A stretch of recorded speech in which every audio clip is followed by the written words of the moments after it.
Hey, this is Chris Widener, best-selling author of The Art of Influence. And if you really want to learn how to level up your life, you should be listening to the Time to Shine Today podcast with my friend, Scott Ferguson.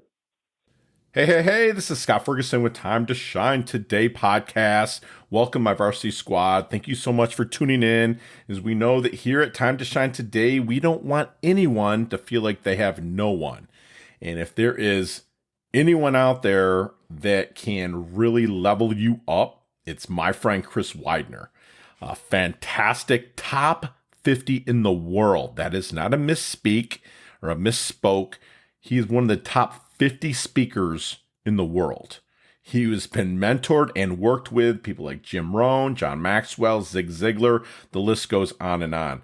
The knowledge nuggets he's going to bombard you with are you're going to want to take notes. He shares stuff. You're getting a free masterclass here from Chris. He's a best-selling author. He's a top 50 speaker in the world. So without further ado, I'm going to shut up my clam and turn it over to my good friend, Chris Widener.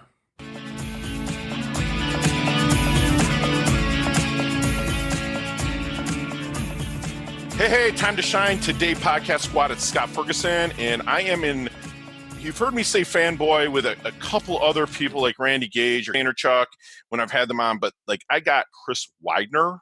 I never miss one of his podcasts, The Fortunes from Speaking Podcast. If when we're done, I'll remind you again, go put it on your iPhone, Droid, whatever. I use Overcast. Try that app. But get Fortunes from Speaking Podcast. He's got the movers, shakers, anybody when it comes to speaking and getting their message out of their head, over their lips, and out to the world. Chris is the guy. You must listen to the people that he interviews. And I am so stoked to have Chris on. Chris has been named one of the top 50 speakers in the world, one of the top 100 leadership speakers by Inc. magazine. That's some serious credentials right there. And as a member of the Motivational Speakers Hall of Fame, Chris was personally mentored by legendary speakers John Maxwell, Zig Ziglar, and Jim Rohn. And as everybody knows out there, I regurgitate a lot of stuff that comes from people before me, and I get to where I'm at by standing on shoulders of giants. And Chris is one of those people. He just doesn't know it or know me like that much, but he's one of the shoulders that I stand on to get my voice out there to the world. So without further ado, I'm going to bring Chris on to introduce himself. So Chris, welcome to Time to Shine podcast show. But first, what is your favorite color and why? Purple, because it's regal. I love it. That was quick, and I love that. It's regal. It's the royal color. Regal is absolutely regal. The color of royalty. I love it. Let's get to the origins of you, man. You're a giant in the industry of speaking and your coaching. The origins of me? Yeah. Well, my dad and my mom. They got together and no, but let's give the listeners a little bit about your background there, Chris. Please. Yeah, absolutely. So I'll try and give you the quick dive. Rotten upbringing. My dad died when I was 4. He had been he'd been making a lot of money, but he was underinsured. So we moved from a house. My mom had to sell the house we were living in when I was 4 years old because she couldn't afford the $400 a month mortgage payment. This was 1970. That house recently sold for $2.3 million. It began a downward spiral for my mom and me. I ended up living 28 homes. I went to 11 different schools. My mom, in desperation, shipped me off to live with relatives twice, once in the 4th grade, once in the 9th grade. I began drugs in the 5th or 6th grade, made most of my money growing up, betting the horses at Long Acres Horse Track. I ended up, the summer before my senior year, I had this moment where I got invited to church. And I had never been to church. I literally knew nothing about it. I spent the night at my best pot-smoking buddy's house. And we probably fired up a lot of fatties on Saturday night. And on Sunday morning, his mom walked through the door at about 8 a.m. and said, "Get up, we're going to Sunday school." And I went, "Sunday school? Like, what is Sunday school?" I truly didn't know. None of the language of the church or anything meant anything to me because I never went. My family was not religious. And I ended up going, and I met a youth minister there from Montana. He was a good old boy from Montana. And meeting him was really important for my life because A, he taught me about God, which gave me a sense of purpose. But B, I had no male role models in my family. My grandpas, I didn't know either of my grandpas. My dad died when I was 4. Yeah. My brother's 13 years older than me. And so he got married to a woman who didn't like my mom. So he wasn't around much growing up. So this youth minister really was a pivotal moment in my life. And I ended up going into the ministry. I started out as a youth minister and then as a pastor for 14 years, from 88 to 2002. But I was what they called a church planter, which means I started churches. I planted them. And so there was no money in it. I didn't get paid. So I had to start a sort of a side business, and I started a publishing company. Again, sort of tightening 30 years into a couple minutes. No. That publishing company I licensed audio programs from other speakers.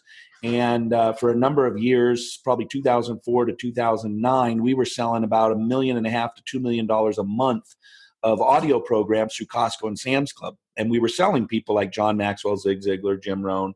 And that's how I got into relationship with those guys. I was selling 50 to 75,000 boxes a month through Costco. What time frame was that?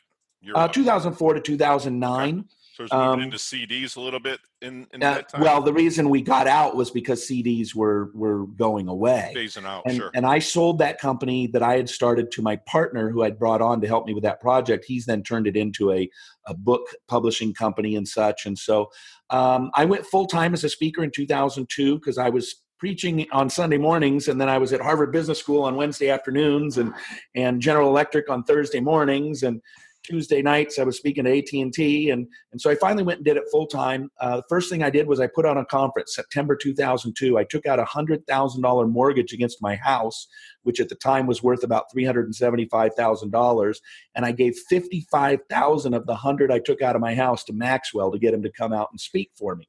Wow. Because his fee was $50,000, and then probably another $5,000 in expenditures and travel and all that kind of stuff. And so I blew 55% of a $100,000 mortgage that I took out by giving it to John Maxwell. And that's how I got to know John. I ended up ghostwriting for John, and then Jim Rohn called and asked if I'd write with them. I ended up writing the Jim Rohn 1-year program and then Jim's last book called 12 Pillars. And then I had a TV show in Dallas, 2004 to 2007, something like that. And they asked Zig to do a TV show called True Performance. And Zig was getting older. And so his son, Tom, said, "Hey, would you be willing to co-host this show with Zig?" And I said, "Yeah, sure. Who wouldn't?" You know, I felt like, I tell people the first time I walked into the studio, I felt like a priest who'd been called to the Vatican to serve communion with the Pope. You know, it's like, here's Zig. And I'd never met him before till the day I walked into that studio. I had never met Zig personally before. Wow. But I'd sold, hundreds and hundreds of thousands of audio programs of his. Sure. So that's a brief, 3-minute version of from birth to where I am today. That's amazing. You went through a grind, but every time it seems like you hit a bump or a fail, if you will, you failed forward into opening up and into better and bigger things. We call that on this podcast leveling up. So I got to back up. What was the aha moment that said, I'm going to be a full-time speaker out of this? Because you were selling the audio programs. What was that thing that clicked in your mind, Chris? It was like, well, I was speaking a lot from 1988 because my upbringing was so bad, and I was a youth ministry major and a youth pastor. So I was being asked to speak all the time about how to overcome a crazy childhood. But when I decided to go full-time, I'll tell you what happened. I was reading a book called The Journey of Desire by John Eldredge. And John is more well-known for his book called Wild at Heart. And Wild at Heart was the book that came after The Journey of Desire, and it gets most of the publicity. But Journey of Desire was profound in my life. I realized reading that book that I didn't want to be a pastor anymore. I wanted to be a full-time speaker. Now, funny enough, I read a book in high school it's totally out of print. And in fact, most of the advice wouldn't even be good anymore, but it was called How to Make a Fortune as Public Speaker. Put Your Money Where Your Mouth Is. And I read that in high school. Now, I was the kid, I was always talking. My mom was always telling me to shut up. In fact, when I started getting paid a lot of money to give speeches, she said, "You mean people to pay you to do what I told you all those years to stop?" And I'm like, "Yeah, they actually do." But you remember in high school, you would sit down in first period, and then the buzzer would beep, the teacher would tell you to sit down, and then the guy came on for announcements. Right. And he's like, "All right, class, today for lunch, we're having fish sticks and tater tots with a side of corn. JV football, be at the bus by 2:30 to go to your game at, whatever." That was me. That was you. I did that for 2 years until I got in trouble my senior year and they fired me. My principal called me in and fired me because I was a little bit of a rabble rouser. But in college, I was the college announcer for the basketball in-house in the stadium basketball. So I announced the starting lineups and all the way through the game and that kind of thing. So I was always sort of a talker, but then I just really realized I needed to go out and do it and really make this my life. Gotcha. Chris, what makes a great speaker? Well, it depends. There's a big difference. There's a difference between a great speaker and a great speaking business. A great speaker is a person who I think can educate and entertain at the same time. They can make it interesting and lively and make people want to listen and engaged, and at the same time teach them something. And I do a lot of speaker coaching. I train speakers now on how to craft that magical stage presence. I started with politicians. My best friend in the early 2000s ran for governor, and he hired me as his speech coach. He said, "Well, you're the professional speaker. Why don't you help me?" So I helped him, and that ended up turning into, I've helped people running for president, some names everybody knows, all the way down to city council. And one of the things that I tell people to do as speakers in order to, and this is what I do, and I started doing it with politicians, is you should craft your speech so that you run people through what I call the emotional cycle or the emotional roller coaster. So you craft your speech so that at some points they're going, "Oh yeah, I really agree with that. That's interesting." And then other times they're leaning forward and they're just really intense and they're just really, and other times they're laughing and other times they're cheering. Like I literally describe it, people, if you're watching this, some of you aren't, but I want people to rotate through those cycles of emotions. And one trick that I use, or technique, it's not a trick, and I teach people this, is the best place to insert a poignant point is right after you have people laughing. And so I'll give you an example of how I do this. I have a story in my speech where I talk about my daughter, and I talk about how she was making $75 a day in tips as a barista when she was 14 years old. And she told me that she engages with people and she asks them, all she does is ask them questions about themselves while she's making the coffee. They're standing at the counter, and it's just question after question after question. People get to talk. And so at one point I finalized the story and I say, look, in a way, it's kind of sick if you think about it, because here's this 14-year-old girl who's learned how to manipulate 45-year-old men for money. And of course, the audience, like you are, the audience laughs, right? So now I've done what I want you to do. I've gotten you to open up. Like literally and figuratively, people open up when they laugh. They lean back, they throw their hands, and they create an open position. Emotionally, they open themselves up as well.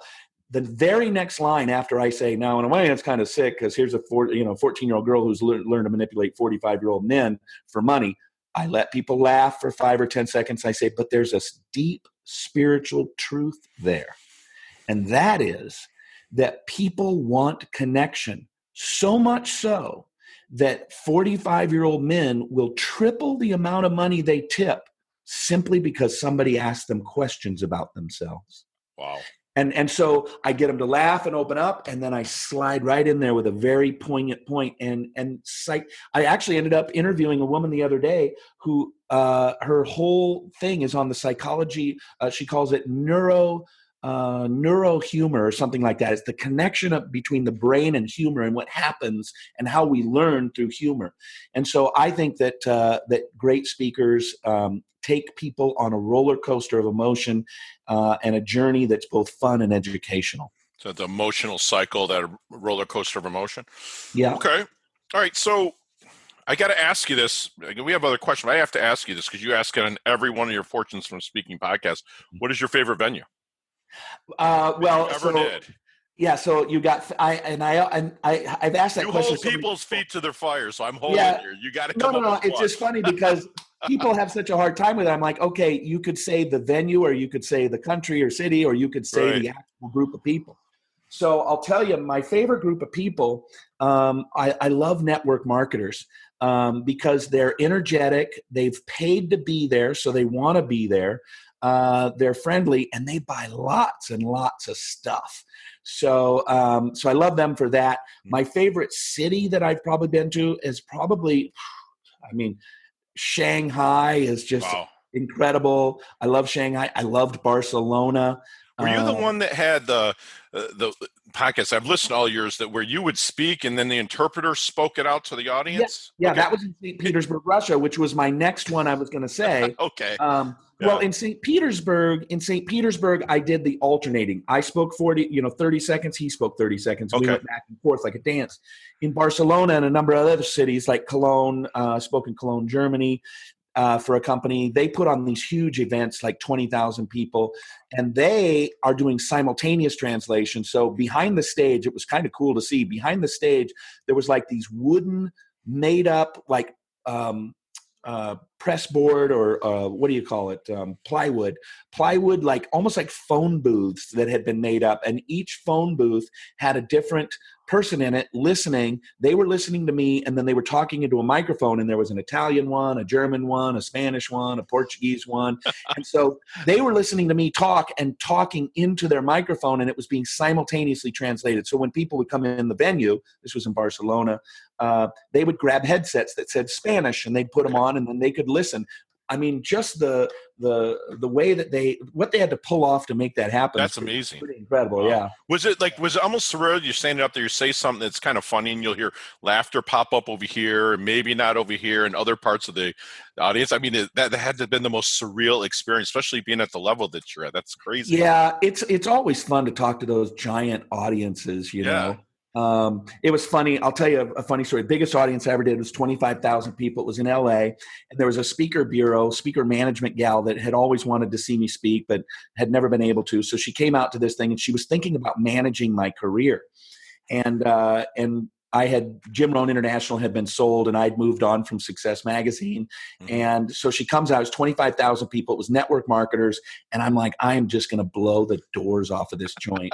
And literally by the end, standing ovation, chanting my name. And it was all designed that way, you know. Sure. And afterwards, the woman goes, I can never represent you. I can't do it. I can't represent you. And I'm like, why not? She goes, I don't know. That's like Tony Robbins level kind of stuff. Like 25,000 people chanting your name. I do more like 500 person like corporate events. Sure. And yeah, that's what I do too, mostly. Right. But it is fun when you get those giant crowds, especially if you know how to work a crowd. It's a lot of fun it's a lot of energy coming your way, and it's just it's great. Surreal to me. It's fantastic. It's a level up that I'm going to get to. You know, a funny thing though, let me tell you, Scott, that most people don't understand. When you're doing a giant event like that, 10,000 plus in a even a small arena kind of thing, arenas usually start at like 6,000 or 7,000 people. These sort of regional arenas. Mm-hmm. Most people don't know that there's so much lighting on the stage, and they're beaming right into your eyes that you really can't see that many people in the crowd anyway, because it's blinding you. So I actually have to force myself to like look up to the rafters, even though I can't see anything. I look up there as though I'm talking to them. So you're constantly telling yourself, okay, make sure you're looking this way. And now you're looking way back there. And now you're looking over here. And then you're looking down front. So it's, even though you don't see anything, the only people you see in a 20,000 person arena is like the first 300 people in the first 2 or 3 rows. Because you're blind. You know, it's funny you say that, because I used to compete in bodybuilding shows all the time, where basically I put in my underwear and I flex my muscles, and I couldn't see anything. That's was made it. First show was like 1996, and I was like the skinny guy on stage, and I remember looking out and going, "This isn't that bad because I can't see." Yeah, exactly. The 1,500 people out there. Hey, Chris, let's hop in Marty McFly's DeLorean. Let's go back to the 22, 23-year-old Chris Widener. Let's talk to him. What would you tell him with the knowledge nuggets that you have now? Not about the speaking business, right? Just anything in general. Anything, please. Be patient. Be way more patient than you are. Love people. Be graceful. help others. Almost nothing at this stage of my life is about business or success or, all those kinds of things. There's a famous book. In fact, I just referred it. A friend of mine makes about $80 million a year, and he's trying to find himself. I said, you need to read this book. It's called Halftime by Bob Buford. Bob Buford, Halftime by Bob Buford. And the subtitle, it's called Halftime, subtitle, Moving from Success to Significance. And it's about how this unique thing that happens to people, they go out and they get really, really successful, and then they realize it doesn't fill them at all. Sure. And they get to be 45 or 50 and they go, oh, wow, okay, I thought that having all this would really make me happy, and they realize that it doesn't. And so they have to kind of figure out, okay, now how do I move into significance? The unfortunate problem is that young men and young women, for the same thing, they're so ambitious, right? Because that's the stage they're in. It's time to go build a family. It's time to go build a business. It's time to go build my career. It's just build, and that's great. And we have to do that. But I think oftentimes we miss the deeper meaning of life stuff. And then 20 years into it, when you're successful and you get all that and you kind of go, okay, isn't really fulfilling. I mean, I'll give you an example. I drove by a house for 21 years. This house was on 10 acres, but there was nothing else around it. So there was probably 2,000 acres around it. Had a half a mile of riverfront, 1,800 bottle wine cellar, swimming pool house, everything. Sure. And I bought it. I drove by it for 21 years. The front gates, Scott, were 500 feet long, brick pillars with wrought iron fencing, big double, I call them Elvis gates that open like this, 1/4 mile circular driveway. 2 weeks after I bought that house, 2004, well into the seven figures, my dream house, I finally bought it. 2 weeks afterwards, I'm walking around the driveway. I get to the top of the driveway. I'm holding a drink. I look back down at the house and I think to myself, now what? Sure. And that was one of the more profound moments of my life. I'd worked for 21 years to be able to buy this house.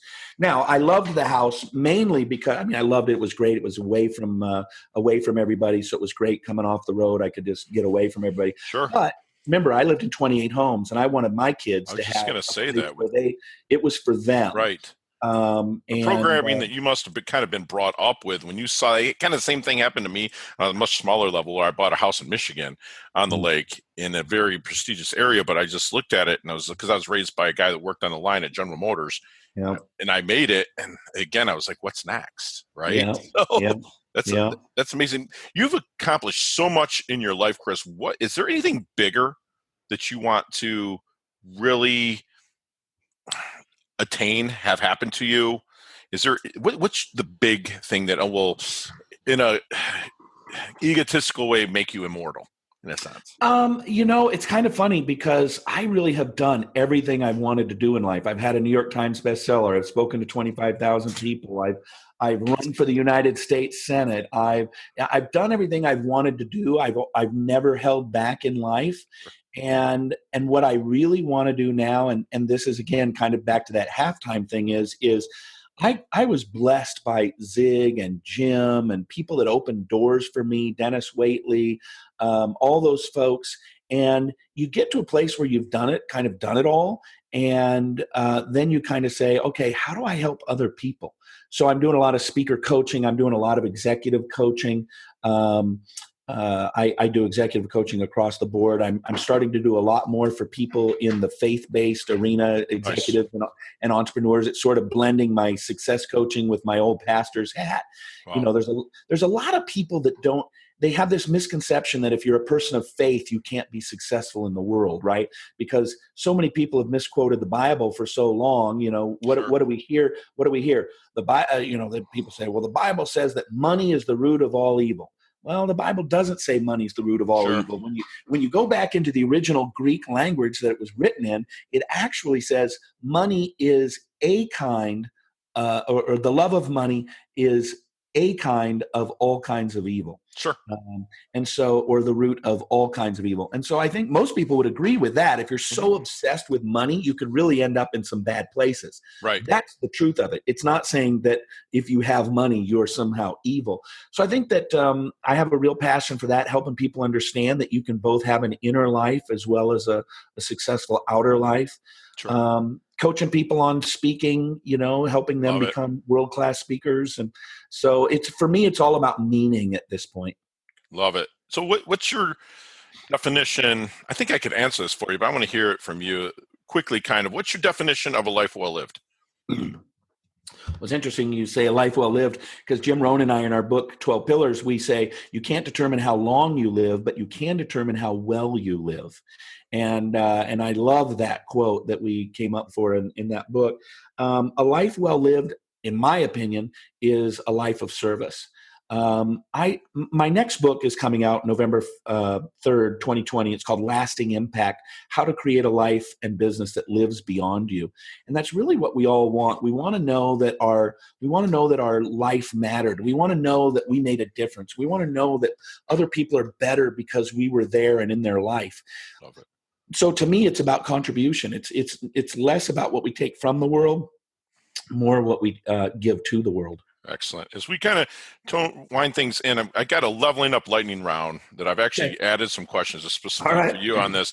And you and I could talk for 15 minutes on each one of them, and I would listen the whole time, but I need 5 seconds. My producers over 5 seconds. Here we go. All right.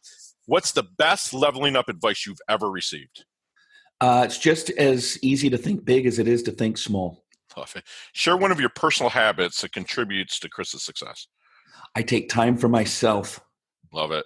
Other than your own website, of course, timetoshinetoday.com.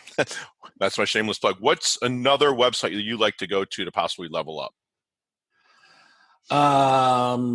Boy, I don't even know where to start. I mean, I get on the internet every day and We'll just say Google for you. Yeah, I mean, it really is. I'll go on and I'll see some just great stuff, and then I'll deep dive into certain topics, and sure, it's hard to name one. Okay. Outside of your plethora of 20s, mid-20s, almost 30 books, what's a book, not the flavor of the month that you're reading right now, but what's the book that you would go to hand somebody and say, you have to read this? So it's interesting that you said not the flavor of the month, because I've always said I don't read much pop culture books because I read dead guys. Sure. I read a lot of people, because if they've died and it's still around, it means that it's timeless and not just Vogue content. I always go back to a book called The Pursuit of God by A.W. Tozer. And I think it's one of the greatest books ever written. Favorite charity or organization that you like to contribute your time or money to? I love World Vision. I love that you can buy like cows and goats and bees and things like that for people in third world. My kids, for years and years, that's what I asked them. They're like, what do we get, Dad? He has everything. I said, buy some bees for some people. Okay, last question. Best decade of music, 60s, 70s, 80s, or 90s? 80s. Got to be the 80s. I'm right there. Big hair, don't care. Exactly. Chris, leave us with, kind of quickly though, what one knowledge nugget that you want our listeners here to internalize and take with them? Be a voice, not an echo. I was at a conference in the early 90s. This is one of the weirdest things that ever happened to me, Scott. And I was at a conference in the early 90s, and I'm standing there. It was during a break. There's all sorts of people around. And I turned around, and there was a woman about 55 and a woman about 30, obviously a mother and a daughter. And the daughter's eyes get giant like saucers when she sees me. And her jaw drops, and she's looking, and we're standing face to face. And her mom looks at her and says, "Is that him?" And she says, "It's him." And I said, "What's me?" And the mom says, in the middle of the night last night, she woke up, she couldn't sleep, and she had a dream of a man that she was supposed to tell something to. And she couldn't go back to sleep. She said, "I have this picture of this man's face, and I'm supposed to tell him something." And apparently it was my face she saw in this dream. And the mom says, "Well, tell him what you're supposed to tell him." And she looked at me and she said, "I'm supposed to tell you to be a voice, not an echo." Wow. And I was probably 23 years old, and it has been. I found out later on that it's been attributed to Albert Einstein, be a voice, not an echo. That's been profound. That's amazing. So I know we can find you on WidenerCoaching.com, I believe, ChrisWidener.com. Yeah. In your books, I'm going to put all that stuff in the show notes. Is there anything else that you want to share with the squad of how they can find you or anything that you have just upcoming? ChrisWidener.com. Or you can, if you go there, you can click on anything. It'll take you to the coaching and all the different things. But you can reach out to me if you want. If you're interested in any sort of coaching, you can just send me an email, widenergroup@gmail.com. I love it. And hey, squad, you've just been bombed with some knowledge nuggets from who's someone I consider a mentor in a sense and a friend, Chris Widener.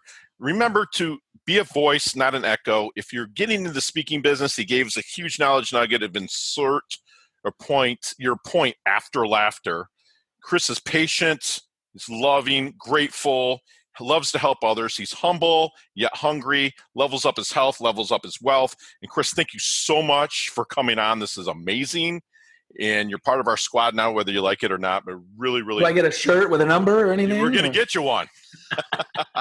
Thank you very much, Chris. Thanks, Scott. I appreciate you having me on. It's a great pleasure. You bet. Hey, thanks so much for listening to this episode of Time to Shine Today podcast, proudly brought to you by Sutter & Nugent Real Estate Excellence, who can be reached at 561-249-7266 and online at www.sutterandnugent.com.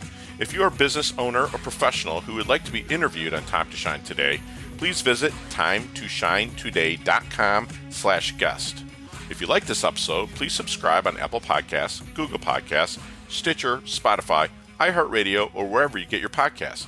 There's a link in the show notes to our website. Also there, you will see our recommended resources. We hope that you will support our show by supporting them. If you like what you've been listening to, it'd be great if you could just give us a 5-star rating and tell your friends how to subscribe while you're at it. I'm your host, Scott Ferguson, and until next time, let's level up. It's our time to shine.